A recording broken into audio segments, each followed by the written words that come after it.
La région des collines près de Ath était très propice à la construction et à l'exploitation de nombreux moulins à eau ou à vent. En effet, à cette époque, seules ces énergies étaient facilement accessibles, et de nombreuses villes et de nombreux villages en possédaient plusieurs. Aujourd'hui, ces énergies propres ont été remplacées par des énergies, disons, plus rentables, et de nombreux moulins ont malheureusement disparu. Mais la ville d'Ath a mis un point d'honneur à rénover un des fleurons de cette époque. Une équipe de fanatiques, les Blancs-Mounis, font tourner le moulin d'Ostiche, véritable petit bijou dans un écrin de verdure.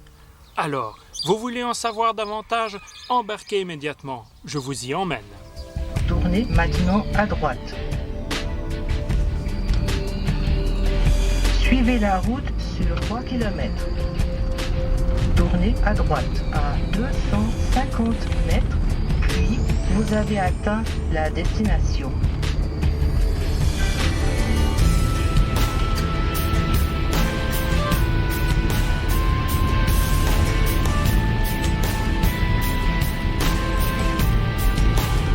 Tournez maintenant à droite, puis vous avez atteint la destination.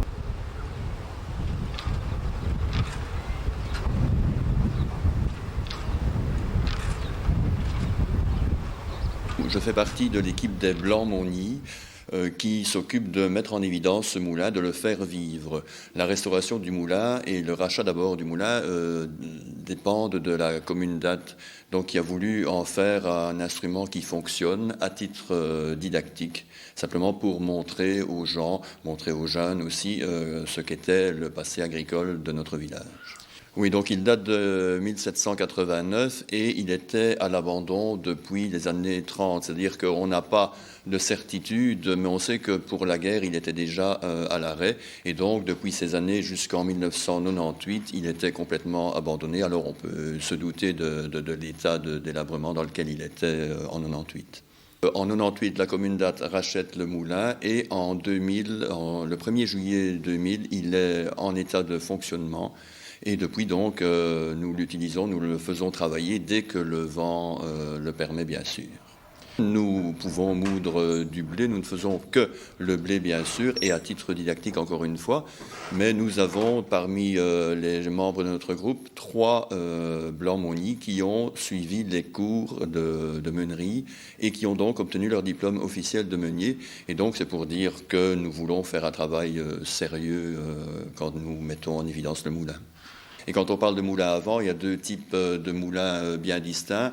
Les moulins sur pivot, comme celui de Moulbet ou du Cas-Sauvage dans la région, qui sont des moulins en bois, qui tournent complètement pour s'orienter vers le vent, et des moulins comme celui-ci, des moulins à tronc, qui sont beaucoup plus imposants au niveau du volume. Mais donc la formation que nos 3 camarades ont suivie servait donc, leur permet de faire tourner n'importe quel type de moulin. Dans la région d'Ath, il y avait beaucoup de moulins. Oui, parce que chaque agriculteur produisait son blé, mais produisait son blé avec comme premier objectif de gagner sa croûte, c'est-à-dire de produire ce qui lui était nécessaire pour vivre. Donc le blé passait par la ferme, bien sûr, était monté sur un grenier, le mot grenier vient du mot grain d'ailleurs, et l'agriculteur s'en servait avant tout pour se nourrir. Et le surplus était évidemment vendu pour récolter de l'argent, bien sûr, mais donc chaque agriculteur, pendant l'hiver surtout, venait faire moudre son blé pour ses besoins personnels avant tout, mais aussi venait faire moudre des céréales qui servaient à la nourriture pour les bestiaux. La commune d'Ath a fait appel à M. Jean Bruggemann de Villeneuve-d'Ascq, qui est un molinologue, qui est un passionné de moulins, et qui, en fonction de ce qu'il a pu retrouver sur place et en fonction de ce qu'il a pu avoir comme renseignement dans d'autres moulins, a refait des plans qui ont permis d'établir des choses qui ressemblent le plus possible à ce qui existait ici au moulin. Pour quelle raison on a abandonné la force motrice du vent, une force motrice qu'on redécouvre à notre époque avec les éoliennes? Oui, mais je vous disais tout à l'heure, le vent c'est un petit peu aléatoire et c'est aussi un peu plus dangereux. C'est-à-dire qu'un moulin à eau, par exemple, comporte nettement moins de risques parce qu'on peut régler le débit. tandis qu'un moulin à vent, évidemment, dépend des caprices d'Éole. Et il faut se dire aussi que, d'ailleurs, c'est la première chose que les candidats meuniers apprennent, c'est lire le ciel. Et donc il faut toujours être très prudent parce que il faut voir venir des accélérations du vent, des petites tempêtes entre guillemets, et donc tout ça sont des choses qui sont importantes. Et le fait, encore une fois, que à une époque d'autres énergies étaient remplacées favorablement à l'énergie du vent. Mais aussi parce que le vent n'est pas toujours présent et qu'on était arrivé à une époque où on ne pouvait pas se permettre de perdre de temps, justement. Les anciens, construisant ce moulin à cet endroit, avaient une sorte de connaissance. C'est le meilleur endroit de la région ? Il est clair qu'on a vite répondu à cette question quand on se trouve autour du moulin et que même il y a un léger vent général, mais on sent ici certainement que le vent est nettement plus important. Donc c'est certainement à partir d'observations. Bien sûr, c'est un endroit relativement haut par rapport au reste du village, mais c'était sûrement un endroit où ils avaient remarqué que les vents étaient plus intéressants. C'est vrai qu'il y a des vents qui sont très variables et là c'est toujours évidemment très dangereux.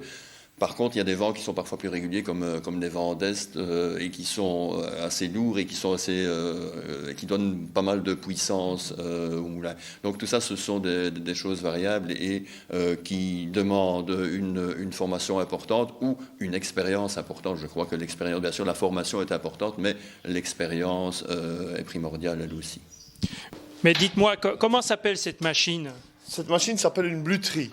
Mais à quoi ça sert ? Ça sert à tamiser les farines. Donc, quand le blé sont passés dans la meule, qui descendent par l'huche, on appelle ça la boulange. Donc, la boulange, c'est une farine complète. Donc, pour faire un pain intégral. Et pour en avoir une farine blanche, tamisée, on la passe dans ce qu'on appelle la bluterie. Ah oui.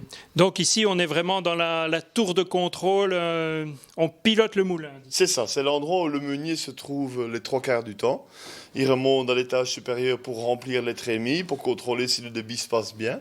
Mais en général, le meunier se trouve toujours ici parce qu'on a accès aux portes pour avoir accès aux freins du moulin si jamais il y a une petite tempête ou des mauvais coups de vent. Donc c'est l'endroit où le meunier se trouve régulièrement. Quel est le meilleur vent pour faire tourner le moulin ? Pas trop peu ? Les meilleurs vents sont les vents d'est. Parce que les vents d'est sont des vents nettement plus réguliers. Et un vent nettement constant, donc on tourne, je veux dire, entre 6 et 7 Beaufort. À partir de 4 Beaufort, on peut commencer à moudre de la farine. Et dites-moi, est-ce qu'on a des appareils de mesure ou alors c'est le savoir-faire du meunier qui fait la différence ? Dans les moulins, à l'époque, on n'aurait pas des appareils de mesure pour le vent. Le meunier, je veux dire, sent ça à l'oreille et regarde les nuages et un peu tout ce qui se passe. Et en cas de pluie ? En cas de pluie, s'il y a du vent, on peut tourner, mais par après, ce qu'on doit faire, c'est mettre sécher les voiles et tout ça, parce que une voile fait quand même aux environs de 80 kg. Ah oui. Et donc, une fois qu'elle est repliée, pour qu'on n'ait pas des problèmes d'humidité et tout ça dans la voile, on l'arrête au soleil quand il n'y a pas de vent, quoi. Alors, ceci ? Voilà, ceci, ça s'appelle la huche. Donc, toute la mouture descend ici dans ce qu'on appelle la huche. Et qui est réceptionné ici par le sac. Il y a un sac en jute qui se trouve juste ici en dessous. Et toute la boulange descend. Donc vous avez ici, ça c'est ce qu'on appelle de la boulange. C'est une mouture complète. Ah oui. Elle sera affinée par la suite. Elle sera affinée par la suite. Quand on la passe, je la remonte à l'étage pour le verser dans le tonneau. Et qui va descendre dans la bluterie pour être tamisée. D'accord. Quand elle sort de la bluterie, elle est prête à être livrée. Elle est prête à être livrée. Et là, on a plusieurs sortes de farines. On a une farine blanche, une farine légèrement plus grise, puis on a ce qu'on appelle les rebulets. Et la dernière sortie, ce sont les seaux, donc l'enveloppe du blé. Et dans la tarte à mastel, on met quelle farine ? Une farine blanche dans la tarte mastel. Tout à fait traditionnelle. Tout à fait traditionnelle. Très bien, merci. On peut monter d'un étage ? Je vous en prie. On y va. Alors, nous voici un étage plus haut. Eh bien, dis donc, une sacrée mécanique. Oui, c'est ici sur l'étage des meules. On appelle ça la chambre des meules. La seule pièce donc, de la restauration du moulin qu'on a gardée ici, c'est l'arbre vertical qui se trouve là. Parce que la toiture était complètement percée Et lui, étant donné qu'il était bien vertical, l'eau s'est toujours écoulée et on l'a conservé, quoi. C'est la pièce du moulin qu'on a conservée. Donc il date de 1789. On ne le change jamais, cet arbre vertical Quand il est cassé, mais ici il est toujours en très très bon état. Donc ce qu'on peut changer, ce sont les dents qui se trouvent sur le grand hérisson quand il y a une dent qui casse ou avec l'usure. Il y a combien d'engrenages? Donc on a 4 paires de meules, donc il y a 8 meules qui se trouvent ici, il y a 4 paires de meules, il y a 4 meules dormantes, donc la meule du dessous, c'est une meule qui ne bouge jamais, et 4 meules du dessus, ça c'est une meule qui tourne, et qui monte et qui descend, ça c'est le meunier qui fait monter et descendre à l'aide de la trempure. Ah oui, mais ces meules on doit les remplacer de temps en temps. Les meules en général dans un moulin on ne les remplace pas mais on les rhabille. On les rhabille parce que dans chaque meule vous avez des sillons dans la meule. Et bon, à force du travail, les sillons s'usent. Donc, ce qu'on fait, on relève la meule et on rhabille tous les sillons à l'aide d'un marteau. Et je vois que là, par exemple, vous avez l'ancêtre de l'embrayage. Ça, c'est une courroie donc, qui fait tourner, donc avec l'engrenage du dessus, qui fait tourner l'hélice qui se trouve dans le tonneau en dessous pour faire descendre la farine dans la bluterie. Ah oui. Donc les ailes ne font pas tourner que les meules, elles servent à beaucoup d'autres choses. Tout à fait, on peut faire tourner la bluterie, on fait tourner le tas d'engrenage, le tire-sac qui se trouve ici, avec le vent. Aucune concession à la modernité, pas d'énergie extérieure. Il n'y a aucune énergie extérieure dans ce moulin. Tout à part l'éclairage. Avec le vent et l'éclairage. On peut encore monter d'un étage? On peut encore monter d'un étage, sans problème. On y va. Alors ici, nous sommes au dernier étage. C'est ça, ici nous sommes au dernier étage, il y en a encore juste un. Là, il n'y a que le meunier qui peut monter. C'est juste dans la tête du moulin, c'est l'endroit où on doit graisser, je veux dire, une partie du mécanisme. Parce que la tête du moulin repose la tête en fonte repose dans une pierre bleue. Et pour que ça ne grippe pas, on doit graisser ça régulièrement. Enfin, je veux dire, c'est à force de nombre de tours et tout ça. On graisse en fonction-là. Ici sont tous les engrenages du tire-sac, les engrenages pour je vous ai montré tout à l'heure pour le tonneau, pour la bluterie. Ça ici, c'est vraiment le dernier endroit, je veux dire. Jamais de problème de surchauffe? Y a juste le frein qu'il faut surveiller, parce que quand on a des grands vents, c'est du fer, c'est une plaque en fer, je veux dire, un cercle en fer qui tourne sur du bois. Et bon, donc ce qu'il faut faire, c'est le freiner le plus rapidement possible. Parce que si on tourne beaucoup trop longtemps, à ce moment-là, ça commence à chauffer et ça pourrait avoir des risques d'incendie. Tous ces engrenages ont été fabriqués dans un bois spécial? C'est un bois plus tendre, c'est un bois genre... donc toutes les grosses pièces principales dans le moulin, c'est du chêne. Mais ici, dans les dents, donc les aluchons des rouets, c'est du cèdre, du frêne, du pommier parfois, ou du châtaignier. C'est un bois qui est aussi résistant, je veux dire, mais qui accepte plus les chocs. On trouve encore beaucoup d'artisans pour remplacer toutes ces pièces? Les artisans sont les charpentiers de moulins, mais ça ne court plus les rues. Il y en a, je veux dire, en Belgique, il y en a encore peut-être 4 ou 5, pas plus. Ce moulin, alors, il est parti pour de nombreuses années encore? Je crois que les gros travaux, je veux dire, très importants, il faut compter 50, 60 ans par avant. On construisait solide à l'époque? Tout à fait. C'est vrai qu'à l'époque, on prenait le temps, mais c'était des choses très correctes et qu'on refait encore maintenant. On est occupé ici au moulin de Moulbet. Il y a un charpentier qui est occupé au moulin de Moulbet. Ils refont encore ça avec la tradition et les bois qui étaient utilisés à l'époque. Il y a de la relève, il y a des enfants qui s'intéressent aux anciens moulins?